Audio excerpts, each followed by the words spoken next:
الله الرحمن الرحيم إنني أنا الله لا إله إلا أنا فاعبدني وأقم الصلاة لذكري صدق الله مولانا العظيم وصدق رسوله النبي الحبيب الكريم مولاي صل وسلم وبارك عليه वो उमर जिसके आदा पेशेदा सकर वो उमर जिसके आदा पेशेदा सकर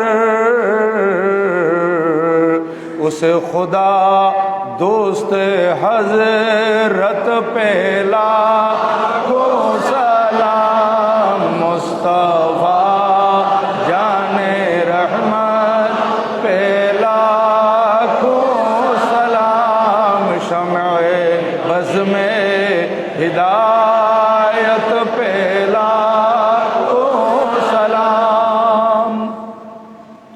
उपस्थित हजरात अरकान अंजुमान रहमानी अहमदिया सुन्निया ट्रस्ट बांग्लादेश मोहतरम मुतवल्ली व अरकान उत्तर जामे मस्जिद कमिटी अरकान मेम्बरान गाउसिया कमिटी बांग्लादेश एवं आमार प्रिय एलाका नाजिरपाड़ा तथा दूर दूरान्त थेके पवित्र माहे जिलहज्जातुल हराम शरीफेर चतुर्थ जुमा आदाय करार मानुषे এই बुजुर्ग मस्जिदे जमायत हवा परम श्रद्धाभाजन मुसल्लियान केराम बेरादारान इस्लाम आहबाब तरिकत पर्दार आड़ाले ওয়াজ নসিহত শ্রবণ করার লক্ষ্যে উজু কালাম করে অপেক্ষমান পর্দানসীন মা ও বোনেরা, বিশেষ করে যারা লাইভে আছেন কাছে দূরে দেশে প্রবাসে সম্মানিত দর্শক শ্রোতা, আমি আপনাদের প্রতি আবারও মাসনুন সালাম আরজ করছি। আসসালামু আলাইকুম ওয়া রাহমাতুল্লাহি ওয়া বারাকাতুহু।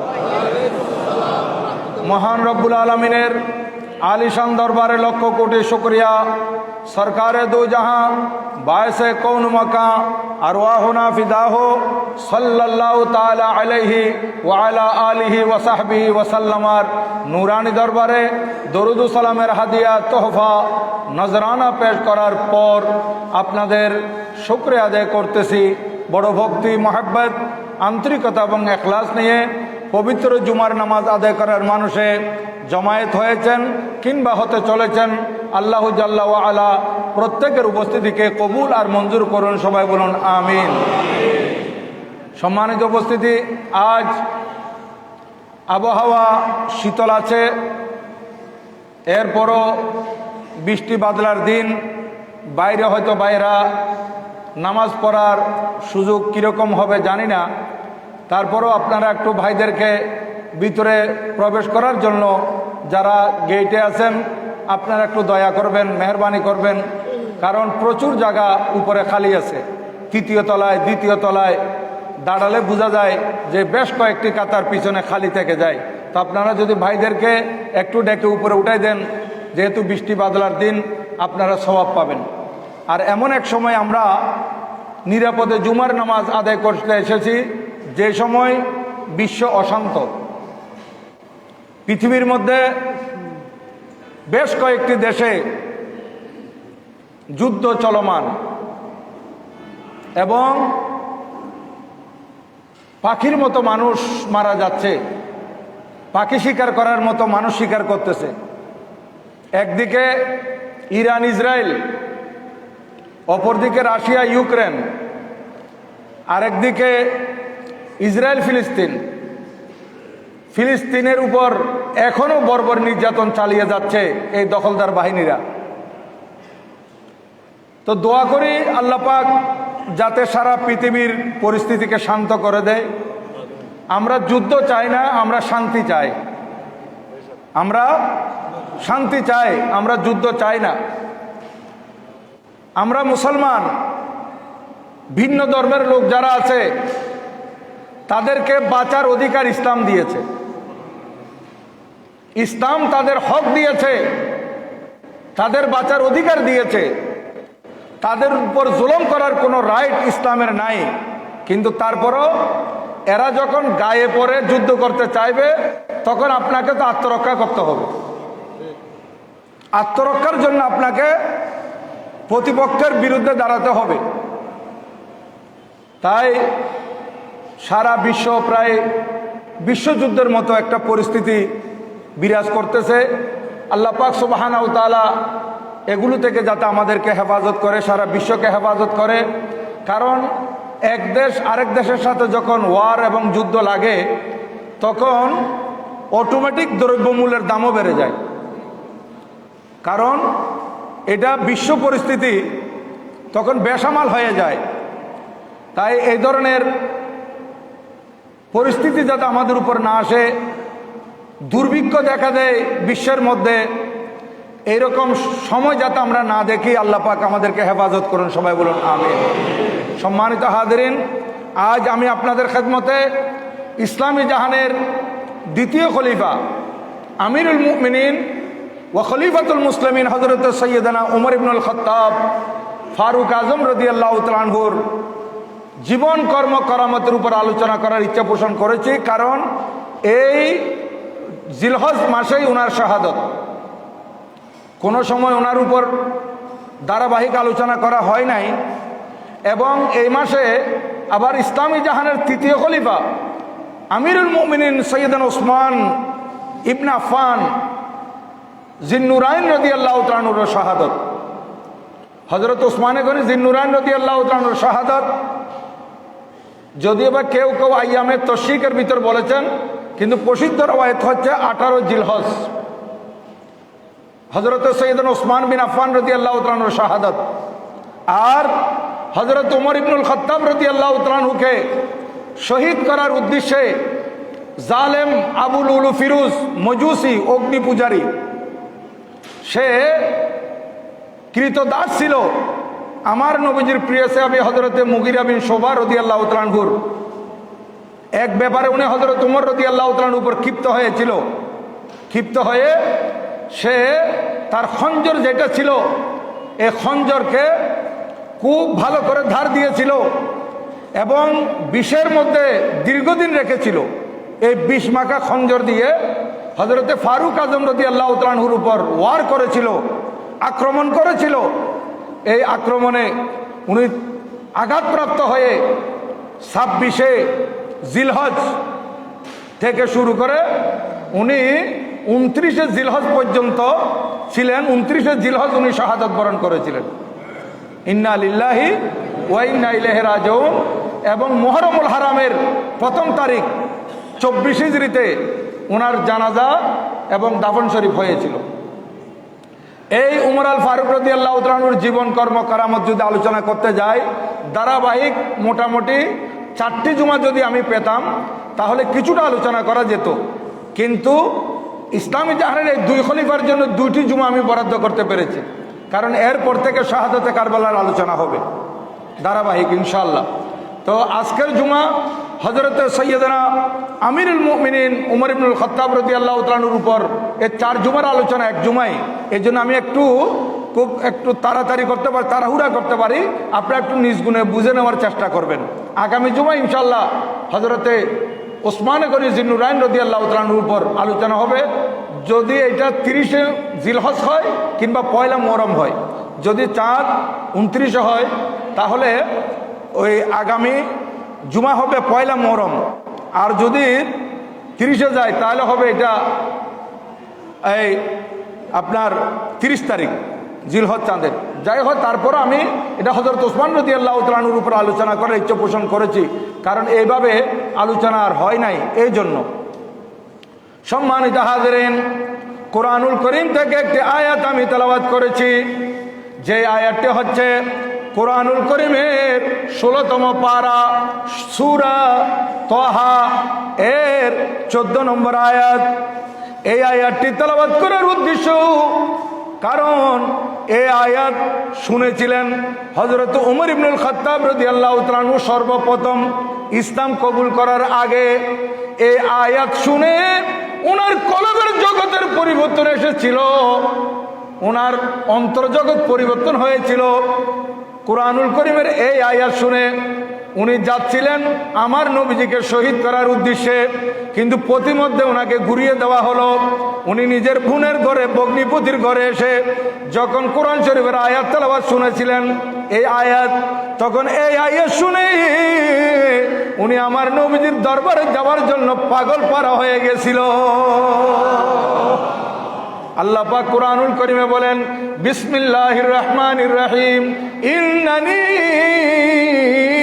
আনাল্লাহ লা ইলাহা ইল্লা আনা ফা'বুদনি ওয়া আকিমিস সালাতা লিযিকরি। কোরআন শরীফের এই আয়াতের অনুবাদ হচ্ছে, আল্লাহ জাল্লা শানহু ইরশাদ করেন আকিমিস সালাতা লিযিকরি। এর আগে বলতেছেন ইন্নানি আনাল্লাহ, নিশ্চয় আমি আল্লাহ। ইন্নানি আনাল্লাহ, নিশ্চয় আমি আল্লাহ। লা ইলাহা ইল্লা আনা, আমি আল্লাহ ছাড়া আর কোনো উপাস্য নেই, আর কোনো ইবাদতের উপযোগী কেউ নেই। ফা'বুদনি, অতঃপর আমারই ইবাদত করো। ওয়াকিমিস সালাতা লিযিকরি, এবং আমার স্মরণে নামাজ আদায় করো। এই আয়াত শুনে হযরত উমর রাদিয়াল্লাহু তাআলা আনহুর কলবের জগতের মধ্যে পরিবর্তন এসেছিল। মুহূর্তের মধ্যে উনি নবীজির জন্য দিওয়ানা হয়ে গিয়েছিলেন। যাই হোক, ওনার নাম এবং ওনার জন্ম প্রথমে বলতে হয়, ওনার নাম হচ্ছে ওমর, আর ওনার কুনিয়ত তথা উপনাম হচ্ছে আবু হাফস, আর ওনার উপাধি হচ্ছে ফারুক আজম। ওনার আব্বার নাম হচ্ছে খাত্তাব, আম্মার নাম হচ্ছে আনতামা। আর এই আনতামা হচ্ছে আনতামা বিনতে খাত্তাব, আনতামা বিনতে হেশাম, আনতামা বিনতে হেশাম।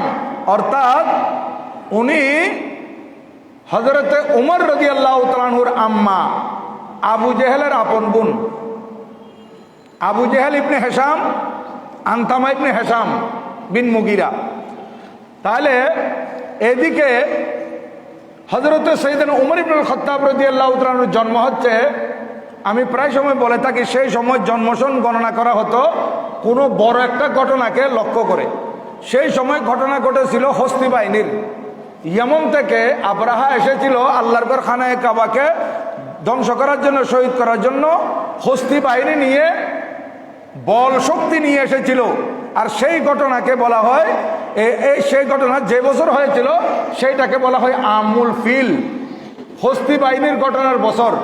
সেখান থেকে তারপরের বছর, এর পরের বছর, 3 বছর পর, 4 বছর পর, 5 বছর পর যদি কোনো ঘটনা ঘটেছে, তখন কিতাবের মধ্যে আসছে হস্তি বাহিনীর ঘটনার 2 বছর পর, হস্তি বাহিনীর ঘটনার 5 বছর পর, হস্তি বাহিনীর ঘটনার 10 বছর পর।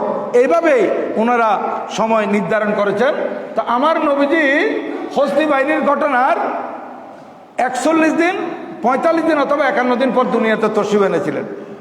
সিদ্দিক আকবর রাদিয়াল্লাহু তাআলা আনহু হস্তি বাহিনীর ঘটনার 2.5 বছর পর দুনিয়াতে এসেছিলেন।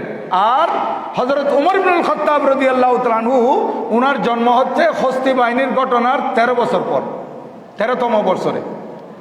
আর উনি কলমা পড়তেছেন কখন? যে সময় ওনার বয়স ছিল 27 বছর। আর আমার নবীজি ইসলাম প্রচার করেছেন, এলানে নবুয়ত করেছেন, নবুয়ত প্রচার করার 6তম বছর। হযরতে ফারুক আজম রাদিয়াল্লাহু তাআলা আনহু কলমা পড়তেছেন। গোপনে গোপনে যারা ইসলাম প্রচার করতেছে, হঠাৎ যদি এটা প্রচার হয়ে যেত, কাফের মুশরিকরা এই মুসলমানদের উপর অত্যাচারের স্টিম রুলার চালাতো। এই মুসলমান হতে হতে হতে হতে ফারুক আজম রাদিয়াল্লাহু তাআলা আনহু যেদিন কলমা পড়তেছেন, কিতাবের মধ্যে লিখতেছে সেই দিন মুসলমানের সংখ্যা ছিল 40 পুরুষ, আর মহিলার সংখ্যা ছিল 11। মহিলা 11 জন কলমা পড়েছেন, পুরুষ 40 জন কলমা পড়েছেন। আরেক রাওয়ায়াতের মধ্যে আসতেছে পুরুষ 39 জন কলমা পড়েছেন, মহিলা 23 জন কলমা পড়েছেন। যাই হোক, রাওয়ায়াতের মধ্যে ভিন্নতা থাকে। আচ্ছা, যাই হোক, হযরতে সৈয়দনা ওমর ইবনুল খাত্তাব রাদিয়াল্লাহু তাআলা আনহুর এই ইসলাম গ্রহণের ঘটনা যেটা আপনারা জানেন, এটা আমি সংক্ষেপে আপনাদের খেদমতে আবারও হাফেজা তাজা করার জন্য বলতেছি যে আস্তে আস্তে আস্তে আস্তে মুসলমানের সংখ্যা যখন বাড়তেছে, কাফের মুশরিকেরা এরও হিংসার অনলে জ্বলতেছে, মুসলমানের উপর আক্রমণও চালাচ্ছে, হিংসার অনলে জ্বলতেছে। শত বাধার ভিতরে মুসলমানের সংখ্যা দিন দিন বাড়তেছে। এখন একদিন কাফেররা জমায়েত হলো, জমায়েত হয়ে তারা হঠাৎ করে এলান করে দিল, আবু জেহেল ছিল, সনাদিতে কুরাইশ বড় বড় কাফের সর্দাররা ছিল, কাফের মুশরিকদের সাধারণ মানুষকে জমায়েত করা হয়েছে। এখন সেখানে একজনে এলান করলো যে আমাদের বাপদাদার ধর্ম কেড়ে নেওয়ার জন্য যে মোহাম্মদ, সবাই বলেন সাল্লাল্লাহু আলাইহি ওয়াসাল্লাম, যে উঠে পড়ে লেগেছে, দলে দলে তার সংখ্যা বাড়ি হচ্ছে, তার দলের সংখ্যা বৃদ্ধি পাচ্ছে। এখন আমরা চাই তাকে একেবারে অঙ্কুরে শেষ করে দিতে, আমার প্রিয় নবীজিকে শহীদ করে দিবে। এখন নবীজিকে শহীদ কে করবে এলান করা হলো। যারা বসা ছিল সবাই নীরব। হযরতে ফারুক আজম রাদিয়াল্লাহু তাআলা আনহু তখন বীর পুরুষ ছিলেন, 27 বছরের বয়স্ক, রক্ত টকবক করতেছে, দাঁড়িয়ে গেছে, আমি কতল করব, আমি কতল করব। ঠিক আছে, এই যে ফারুক আজম রাদিয়াল্লাহু তাআলা আনহু আল্লাহর নবীজিকে শহীদ করার জন্য সবার সামনে দ্ব্যর্থহীন ভাষায় বলেছিল, দ্ব্যর্থহীন ভাষায় এলান করেছিল আমি কতল করব। কিন্তু এর আগের রাত আমার নবীজি আল্লাহর দরবারে দোয়া করেছিলেন, আল্লাহুম্মা আইজিল ইসলামা বে আবি জেহেল ইবনে হিশাম আও বে উমর ইবনুল খাত্তাব। আয় আল্লাহ, এই মক্কার জমিনে দুইজন উমর, একজন হচ্ছে আমর ইবনে হিশাম আর একজন হচ্ছে উমর ইবনুল খাত্তাব, দুইজন উমর দেখতেছি তারা কাফের মুশরিক, সেই দলের মধ্যে তাদের কারণে জয় জয়কার, তাদের নামের পতাকা উঠতেছে, তাদের জয়ের ধ্বনি মানুষ গাইতেছে। আল্লাহ, এই দুইজনের মধ্যে যাকে আপনার পছন্দ হয় তাকে ইসলাম কবুল করে সুযোগ দিয়ে তার মাধ্যমে ইসলামের ইজ্জতকে আপনি বাড়িয়ে দিন। আল্লাহু আকবার। ইয়া রাসূলুল্লাহ ইয়া রাসূলুল্লাহ জিন্দাবাদ, জিন্দাবাদ। তাহলে এই দুইজন থেকে যে কোনো একজনকে ইসলামের সুশীতল ছায়াতলে আশ্রয় নেওয়ার সুযোগ করে দিয়ে তার মাধ্যমে ইসলামকে ইজ্জত দান করুন। এখানে আমার কথা হচ্ছে আপনাদের কাছে, ইসলাম কবুল করলে মানুষের ইজ্জত বাড়ে, ইসলাম গ্রহণ করলে মানুষ সম্মানী হয় ইসলামের কারণে। তো মানুষের কারণে ইসলাম কেমনে সম্মানী হবে? ইসলামের ইজ্জতের জন্য তো আমার আল্লাহ যথেষ্ট, আমার নবীজি যথেষ্ট। তারপরেও নবীজি কেন বললেন আইজুল ইসলাম, ইসলামকে ইজ্জত দিন ওদের দুইজন থেকে একজনকে কলমা পড়ার মাধ্যমে? তাহলে বুঝা গেল আল্লাহর সৃষ্টির মধ্যে এমন কিছু বান্দা আছে যারা ইসলাম কবুল করলে ইসলামের ইজ্জত বাড়ে। ইসলামের ইজ্জত বাড়া মানে ইসলাম শক্তিশালী হওয়া। এখানে ইসলামকে ইজ্জত দিন মানে ইসলামকে মজবুত করেন, ইসলামকে শক্তিশালী করেন, এই অর্থ। মুসলমান, আমার নবীজির দোয়া আল্লাহর দরবারে কবুল হয়ে গেল।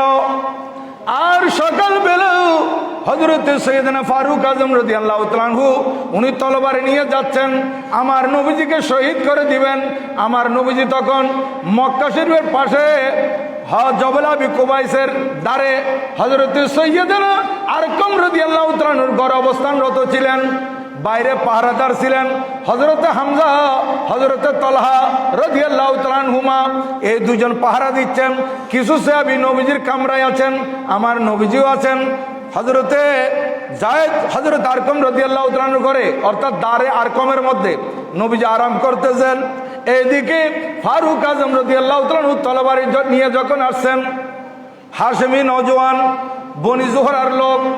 যখন আসতেছেন পথিমধ্যে বনি জোহরার আরেকজন ভাই, ওনার নাম হচ্ছে হযরত নঈম বিন আব্দুল্লাহ, কেউ কেউ অন্য নামও বলেছেন।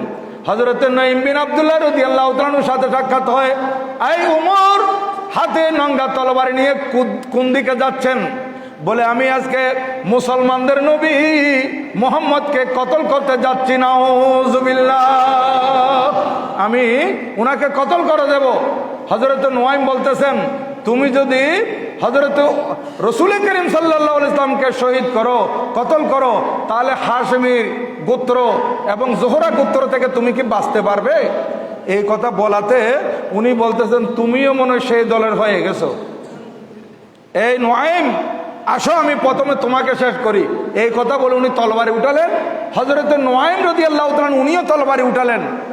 আর হযরত নূয়াইম রাদিয়াল্লাহু তাআলা বলতেছেন, আমার সাথে মোকাবেলা করার আগে ঘরের খবর নাও। তোমার ঘরে গিয়ে দেখো তোমার বোন ফাতেমা বিনতে খাত্তাব আর তোমার ভগ্নিপতি সাঈদ বিন যায়েদ, ওনারা তো কলমা পড়ে মুসলমান হয়ে গেছে।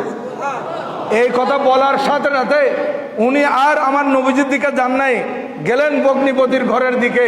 গিয়ে উনি ঘরের দরজা বন্ধ, নক করলেন। তখন ওনাদের ঘরে হযরতে রাসূল করিম সাল্লাল্লাহু আলাইহি ওয়াসাল্লামের সাহাবী খাব্বাব রাদিয়াল্লাহু তাআলা আনহু ওই নৌ মুসলিম দুইজনকে কোরআন শরীফ শিক্ষা দিচ্ছেন, কোরআন শরীফ পড়াচ্ছিলেন। এই আয়াত আমি যেটা পড়ছিলাম, তখন এই আয়াত ওনারা তেলাওয়াত করতেছিলেন, আমি যেটা তেলাওয়াত করছি। এখন দরজা টুকা দিলে, নক করলো। আর এদিকে বাইর থেকে যখন ফারুক আজম রাদিয়াল্লাহু তাআলা আওয়াজ দিলেন, দরজা খোলো, ওনারা ভগ্নিপতি এবং বোন ভাইয়ের আওয়াজ শুনে ভয় পেয়ে গেলেন।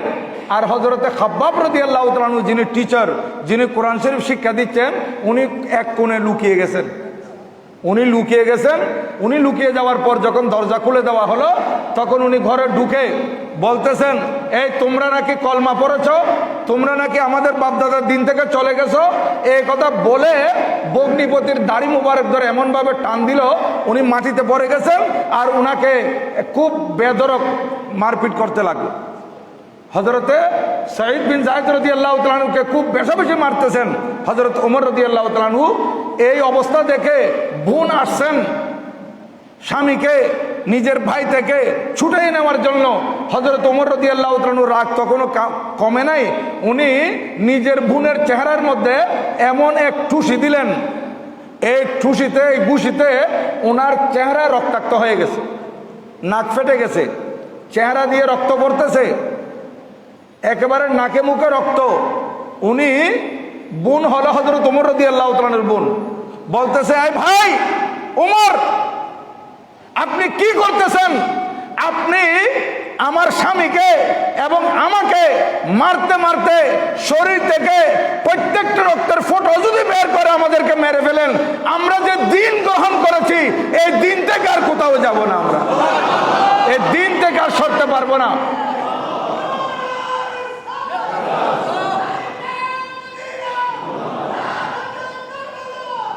যে দিন কবুল করেছি এটা সত্য দিন।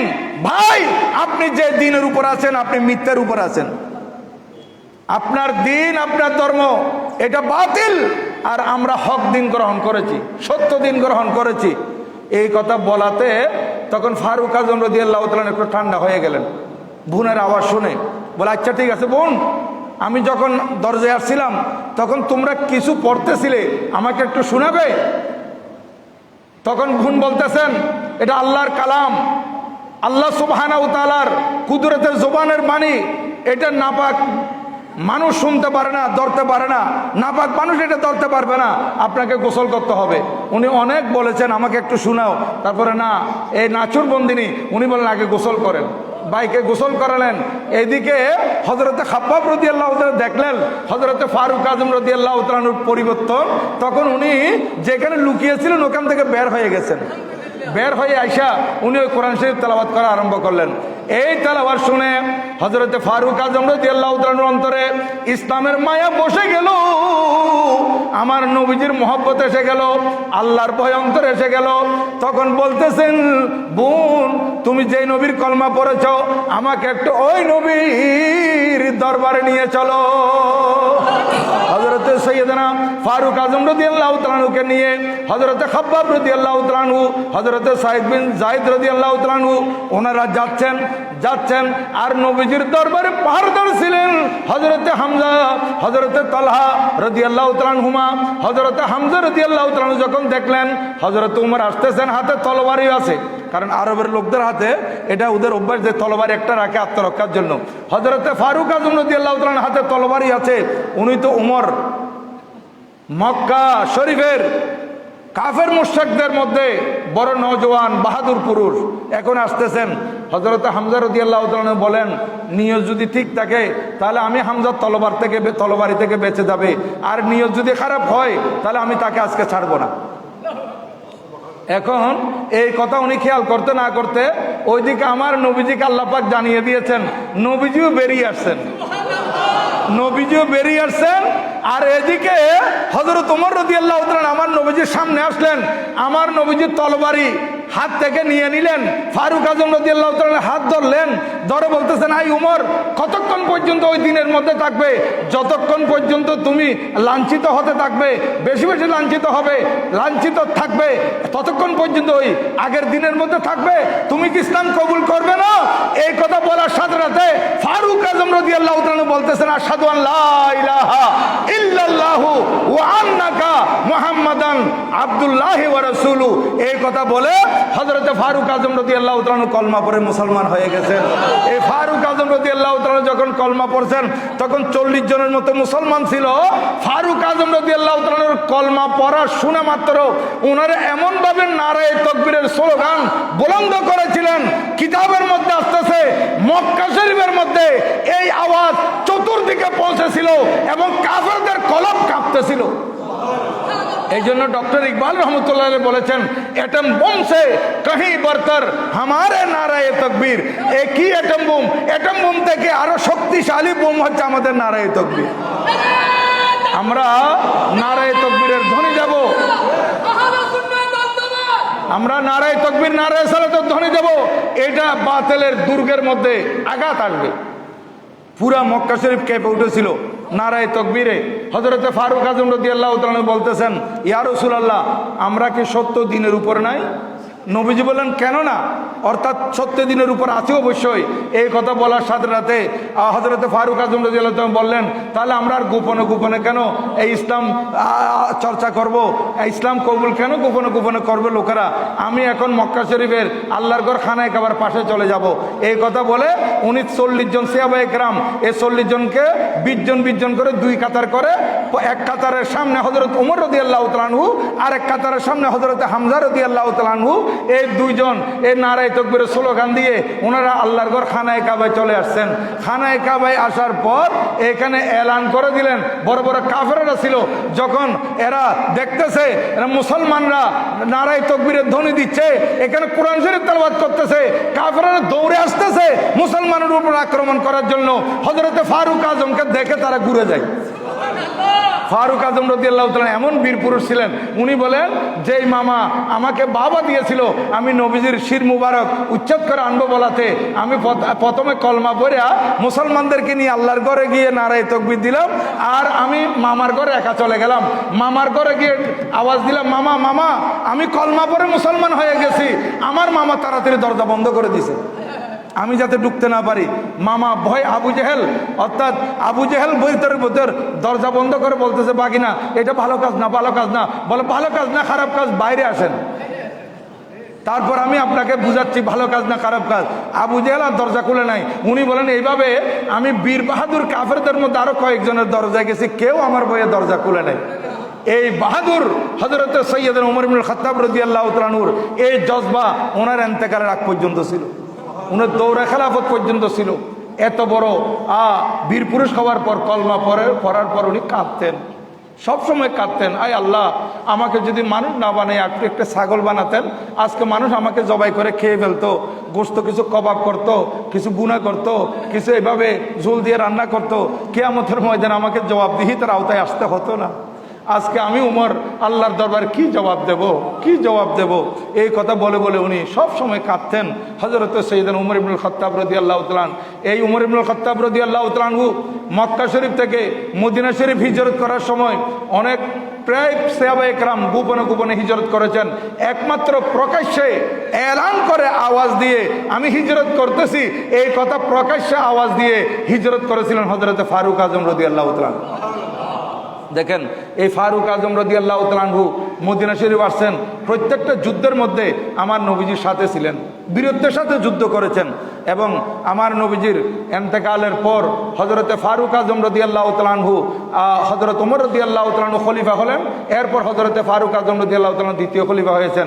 আর এদিকে আমার নবীজি হযরতে ফারুক আজম রাদিয়াল্লাহু তাআলা তথা আরো সাহাবায়ে কেরামের মনাকে বর্ণনা করেছেন, ওনাদের মর্যাদা বর্ণনা করেছেন হাদিসে পাকের মধ্যে। বুখারী শরীফ থেকে শুরু করে সিয়াসিতের কিতাবগুলোতে, মেশকাত শরীফও আছে, আর অন্যান্য হাদিসের কিতাবে হযরতে ফারুক আজমের শানে আমার নবীজি কি কি বর্ণনা করেছেন।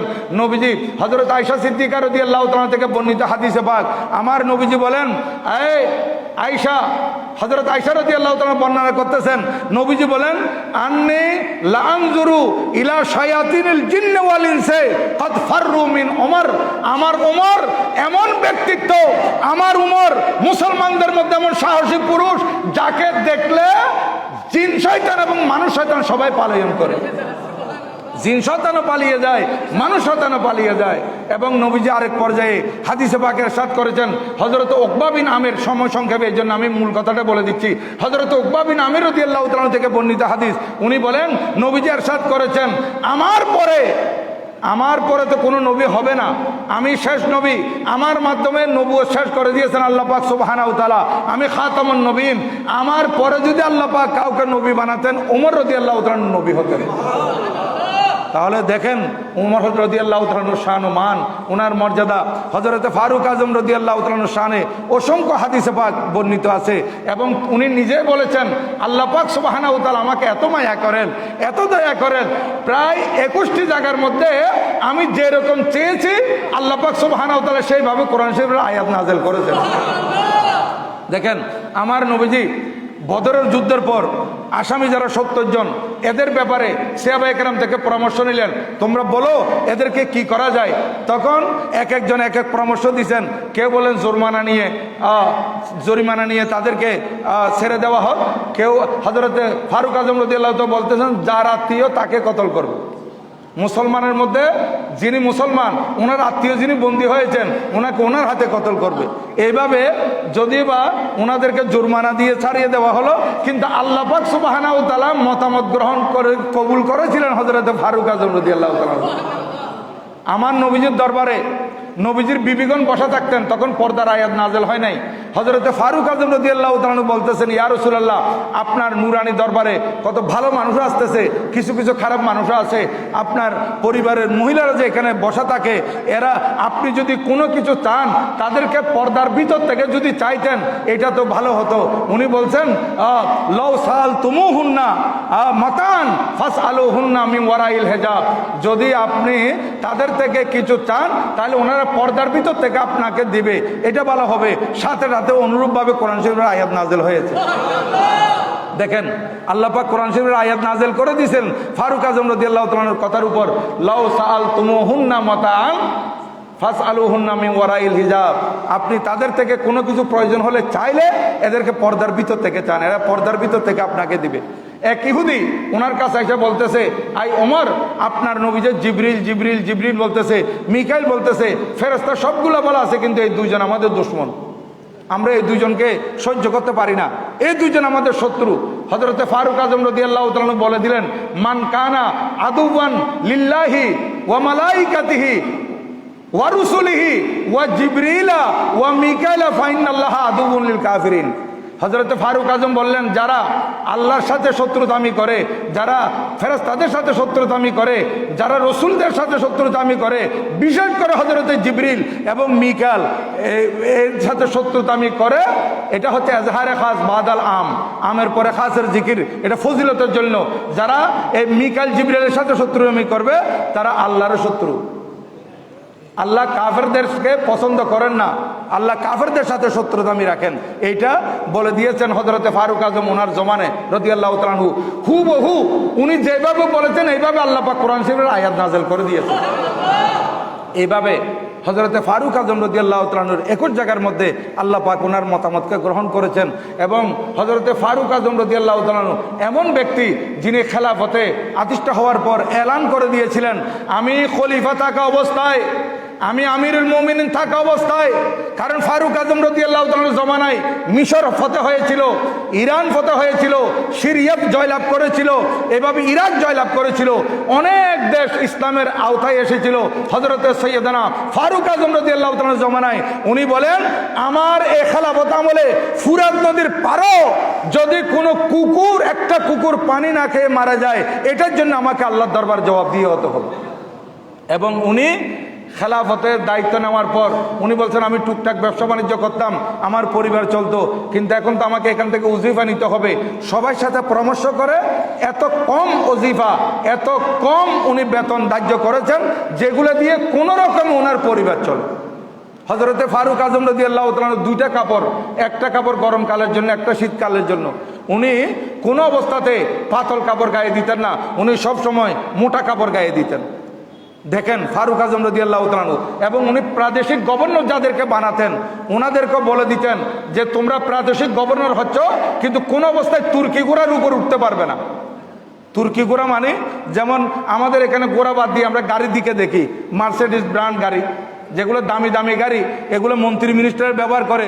আর আমাদের এখানে সরকারের মনে নিয়মও আছে, এমপি হওয়ার পর একটা গাড়ি বাইরে থেকে ট্যাক্স আর আনতে পারে। দামি দামি গাড়ি, 2 কোটি 3 কোটি টাকার গাড়ি, 4 কোটি টাকার গাড়ি ওনারা ট্যাক্স ফ্রি নিয়ে আসে। তাইলে হযরতে ফারুক আজম রাদিয়াল্লাহু তাআলা বলতেন যে কোনো তুর্কি ঘোড়ার উপর উঠা যাবে না, তোমরা নর্মাল ঘোড়ার উপর উঠবা। প্রাদেশিক গভর্নরকে বলেন, তুর্কি ঘোড়া মানে ওইটা আলা কিসিমের ঘোড়া ছিল, সম্মানী ঘোড়া। এই ঘোড়াতে উঠলে মানুষদেরকে একটা দামি বোঝা যাইত। কিন্তু ফারুক আজম রাদিয়াল্লাহু তাআলা বলেন, না, তোমরা যদি প্রাদেশিক গভর্নর হও তাহলে তোমরা তুর্কি ঘোড়ার উপর উঠতে পারবে না, তোমরা বিভিন্ন ধরনের তরকারি দিয়ে খানা খাইতে পারবে না, রকমারি তরকারি আইটেম দিয়ে খানা খাইতে পারবে না, এক তরকারি দিয়ে খানা খাবে, শর্ত দিয়ে দিতেন। এবং বলতেন যে তোমরা পাতলা কাপড় পরতে পারবে না, মোটা কাপড় পরিধান করবে। 4 নম্বর, তোমরা কোনো কেউ ফরিয়ে দিয়ে আসলে তাদের জন্য দরজা খোলা রাখতে হবে, কোনো অবস্থায় কারোর জন্য দরজা বন্ধ থাকা যাবে না। এবং তোমরা যে প্রাদেশিক গভর্নর, তোমাদের জন্য কোনো সিকিউরিটি থাকতে পারবে না। তোমরা যদি ন্যায় বিচার করো তাহলে আল্লাহর পক্ষ থেকে সিকিউরিটি আল্লাহ তোমাদের জন্য দিয়ে দিবে। যেমন ফারুক আজম রাদিয়াল্লাহু তাআলা আনহু, সংক্ষেপে বলতে হচ্ছে, উনি প্রায় সময় দিন দুপুরে ঘুমাতেন কোথায়, সাহারার মধ্যে গিয়ে, মরুভূমিতে গিয়ে ইট মাথার নিচে ইটে দিতেন, অথবা মাথার নিচে যে তলবারি ছিল ওই তলবারের যে হাতুড়িটা ছিল ওইটা মাথায় দিয়ে উনি ঘুমাতেন। একদিন রুমের পক্ষ থেকে, কাইসারের রুমের পক্ষ থেকে এক জাসুস, একটা গুপ্তচর পাঠানো হয়েছে, সুযোগ পেলে হযরতে ফারুক আজম রাদিয়াল্লাহু তাআলা আনহুকে শহীদ করে দিবে। মদিনা শরীফ এসে জিজ্ঞাসা করছে, আইনাল আমির, আমির কোথায়, আমিরুল মুমিনিন কোথায়? ওনাকে বলা হলো যে হয়তো দুপুরের বেলা উনি কোথাও সাহারার মধ্যে, মরুভূমির মধ্যে গিয়ে উনি হয়তো ঘুমাচ্ছেন মাটিতে, উনি এরকম ঘুমিয়ে পড়েন। তখন সে তালাশ করতে করতে করতে করতে হযরতে ফারুক আজম রাদিয়াল্লাহু তাআলা আনহুকে পেয়ে গেছে। উনি মরুভূমির মধ্যে একটা ইটকে বালিশ বানিয়ে ঘুমাচ্ছেন। তখন এই আজমি, এই জালিম জাসুস গুপ্তচর, সে বলতেছে এটাই সুবর্ণ সুযোগ, এই সুযোগে যদি আমি পারি ওনাকে কতল করে দিই তাহলে পুরো দেশ ঠান্ডা হয়ে যাবে, পুরো পৃথিবী ঠান্ডা হয়ে যাবে। কারণ ওনার কারণে সবাই কাঁপতেছে। কারণ ফারুক আজম রাদিয়াল্লাহু তাআলা আনহু ইট মাথায় দিয়ে ঘুমাচ্ছেন, আর ওদিকে ইরানের বাদশার ঘুম নাই। দেখেন ওনার ভয়ে কেসরা বাদশার ঘুম হারাম হয়ে গেছে, ফারুক আজম রাদিয়াল্লাহু তাআলা আনহু ঘুমের মধ্যে আছেন। বলছে ওনাকে যদি শহীদ করে দিতে পারি এগুলো সব ঠান্ডা হয়ে যাবে। এই কথা বলে ডানে বামে তো কাউকে দেখতেছি না, আগে পিছিয়ে কেউ নেই, আমি তলবারিটা নেয়াম থেকে খাপ থেকে বার করলাম। তলবারিটা খাপ থেকে বের করে ফারুক আজম রাদিয়াল্লাহু তাআলার উপর আঘাত করবে, সে দেখতেছে সামনে থেকে হঠাৎ করে 2টা বাঘ তার দিকে আসতেছে। 2টা বাঘ করে তার দিকে দৌড়ে আসতেছে। সে কি ফারুক আজম রাদিয়াল্লাহু তাআলাকে শহীদ করবে নাকি নিজেকে বাঁচাবে? এখন নিজেকে বাঁচানোর জন্য সে চিৎকার করে উঠলো, করে যখন চিৎকার দিছে তখন হযরতে ফারুক আজম রাদিয়াল্লাহু তাআলা আনহু উনি জাগ্রত হয়ে গেলেন। কি হয়েছে কি হয়েছে? তখন ওনার তলবারের পাশে ছিল, উনি তলবারটা নিয়ে দাঁড়ালেন, বলে হুজুর আমি আসছিলাম রুম থেকে, নিয়ত খারাপ করে ফেলছিলাম আপনাকে পেয়ে, আপনাকে শহীদ করে দেওয়ার জন্য। আমি যখনই আপনাকে একা পেয়ে শহীদ করতে চাইছিলাম, এই দুইটা বাঘ আমার দিকে দৌড়ে আসছে। হযরতে ফারুক আজম রাদিয়াল্লাহু তাআলা বললেন, তুমি কি মনে করেছো আমার সিকিউরিটি না থাকলো আল্লাহ পাক সুবহানাহু ওয়া তাআলার পক্ষ থেকে আমার সিকিউরিটির ব্যবস্থা আছে। দেখেন এইরকম ওনাদের শাসন। উনি বলতেন কোনো সিকিউরিটি রাখতে পারবে না, দরজা সবসময় খোলা থাকবে। কত মানুষ ফরিয়াদি আসবে, বিকেলে আসবে, এদের জন্য দরজা খোলা থাকবে। হযরতে সৈয়দনা আমর ইবনুল আস রাদিয়াল্লাহু তাআলার জমানায় মিশর ফতহ হয়েছিল, মিশরের গভর্নর বানিয়েছিলেন উনি হযরত আমর ইবনুল আস রাদিয়াল্লাহু তাআলা আনহুকে। হযরত আমর ইবনুল আস রাদিয়াল্লাহু তাআলা যখন খেলাফতে ছিলেন তখন একদল মিশরের মানুষ ওনার কাছে আসছে, আয়সা বলতেছে যে হুজুর আমাদের এখানে তো আগে থেকে একটা তরিকা চালু আছে। কি তরিকা চালু আছে? বলে আমাদের নীল দরিয়ার পানি বছরে একবার শুকিয়ে যায়, এই নীল দরিয়ার পানি এগুলা দিয়ে আমাদের চাষাবাদ চলে, আমাদের পানি খাওয়ার পানি এখান থেকে, এবং আমাদের চাষাবাদ নীল দরিয়া থেকে, আমাদের এই গবাদি পশুরা পানি পান করে নীল নদ থেকে। এখন পানি শুকিয়ে গেলে আমাদের এখানে দুর্ভিক্ষ দেখা দেয়, কিন্তু আমরা একটা নিয়ম আগে থেকে চালু করে আসছি, এক যুবতী সুন্দরী মহিলাকে আমরা পানিতে ছেড়ে দিলে ওই পানি ওই মহিলাকে নিয়ে নেয় আর ওই পানি ছেড়ে দেয়। হযরত সৈয়দনা ও আমর ইবনুল আস রাদিয়াল্লাহু তাআলা বললেন, হাদা লা ইয়াকুনু ফিল ইসলামে আবাদা, এটা ইসলামের মধ্যে কখনো হতে পারে না, ইসলাম এটা কোনোদিন সমর্থন করতে পারে না। তোমরা একটু অপেক্ষা করো, আমি আমিরুল মুমিনিন ফারুক আজম রাদিয়াল্লাহু তাআলা আনহুর কাছে চিঠি লিখতেছি। উনি তাৎক্ষণিকভাবে চিঠি লিখলেন আর উনি দুধ দিয়ে এটা চিঠি পাঠিয়ে দিলেন। হযরতে ফারুক আজম রাদিয়াল্লাহু তাআলা আনহু ওই চিঠি পাওয়ার সাথে সাথে উনি দুইটা চিঠি লিখলেন, একটা হযরতে সৈয়দনা আমর ইবনুল আস রাদিয়াল্লাহু তাআলা আনহুর কাছে, আর একটা সরাসরি নীল নদের কাছে। আচ্ছা, নীল নদ ফারুক আজম রাদিয়াল্লাহু তাআলার চিঠি কি বুঝবে? দেখেন ফারুক আজম রাদিয়াল্লাহু তাআলার কারামত। উনি দুইটা চিঠি লিখলেন। প্রথম চিঠির মধ্যে লিখতেছেন, আই আমর ইবনুল আস শুনো, এই আরেকটা চিঠি যেটা দিচ্ছি এটা রাত্রি নীল নদীকে দিয়ে দিবে, সকালবেলা দেখবে ইনশাল্লাহ নীল নদ পানি ছেড়ে দিবে। হযরত আমর ইবনুল আস রাদিয়াল্লাহু তাআলার কাছে যখন চিঠির জবাব আসছে, এই চিঠি উনি পড়ে, দ্বিতীয় চিঠি উনি বলতেছেন এটা একটু পড়ে দেখি কি লেখছে নীল নদকে ফারুক আজম রাদিয়াল্লাহু তাআলা আনহু। তখন উনি পড়ে দেখতেছেন, মিন আব্দুল্লাহ উমর ইবনুল খাত্তাব আমিরুল মুমিনিন ইলা নীলে মিসরা, আল্লাহর বান্দা হযরত উমর ইবনুল খাত্তাব আমিরুল মুমিনের পক্ষ থেকে এই নীল নদ তোমার প্রতি আমার চিঠি। কি?